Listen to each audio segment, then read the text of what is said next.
টাকা দিয়ে সুখ কেনাও যায় না, সুখ কিনতে হয় মন দিয়া। সুখ আসে কলিজা থেকে, সুখ আসে কলিজা থেকে। আমরা সারা জীবন শুধু নকল জিনিসের পিছনে ছুটি, আল্লাহর দেওয়া সূর্যরে বাদ দিয়া আমরা ঝাড়বাতির পিছনে দৌড়াই। টাকা দিয়া তো তাহলে বড়লোক মানুষটা কবরের মধ্যে টাকা দিয়ে সুখ কিনতো, টাকা দিয়ে সুখ পাওয়া যায় না।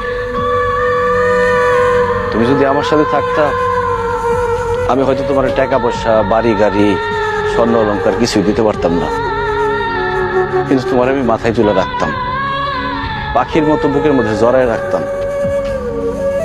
সেটা আমি পারি নাই, তুমি আমার সেই সুযোগ দাও নাই। তুমি আমার ছেড়ে চলে যাওয়ার পর কটা রাত যে আমি ঘুমাইতে পারি নাই, সেটা শুধু আমি জানি আর আমার আল্লাহ জানে।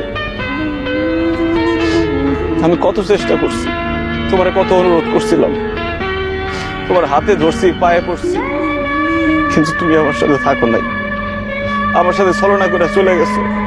তুমি আমার জীবনটা আগুনে পুরা কয়লা বানায় ফেলাইছিলে। তোমার মতো মেয়েদের জন্য হাজার হাজার ছেলেরা জীবন তো লাশ হয়ে ঘুরে বেড়ায়। আমার আল্লাহ আমারে বাঁচাই দিচ্ছে। তখন আমার জীবনে আসছে আয়েশা।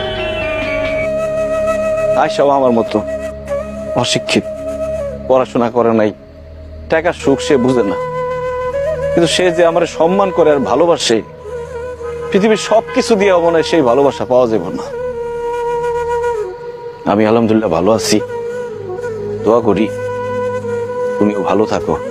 তোমার প্রতি আমার কোনো রাগ অভিমান নাই, তুমি তোমার ভুল বুঝতে পারছো, আল্লাহর কাছে মাফ চাও, আল্লাহ সুখ দিতে পারে। ভালো থেকো।